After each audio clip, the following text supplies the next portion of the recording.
Percentages are everywhere. Sales signs, exam results, interest rates, and every single one of them is just a fraction written in a different way. Once you know the two-step method, you can convert any fraction to a percentage in seconds. A percentage is simply a fraction where the denominator is 100. 50% means 50 out of 100, which is the same as 1/2. 25% means 25 out of 100, the same as 1/4, same value, different presentation. 2 steps. First, divide the top number by the bottom number. This gives you the decimal form. Then multiply that decimal by 100. This gives you the percentage. Fraction to decimal to percentage. That is the journey every time. Take 3/4. 3 divided by 4 gives 0.75. Multiply by 100, 75%.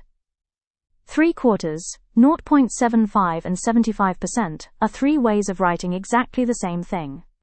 Some conversions come up so often, it is worth storing them in your head. 1/2 is 50%. 1/4 is 25. 3/4 is 75. 1/5 is 20. 1/10 is 10. Learn these and a lot of everyday maths becomes instant. You need this constantly in real life.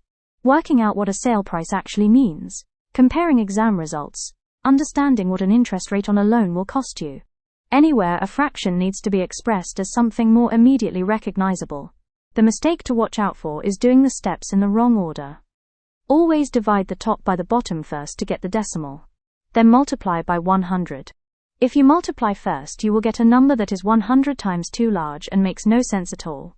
To recap, divide the top by the bottom to get the decimal. Multiply by 100 to get the percentage. Percent means per 100. You are simply expressing the fraction on a scale out of 100. 2 steps, and you are done. Next up, fractions, decimals, and percentages, how they all connect.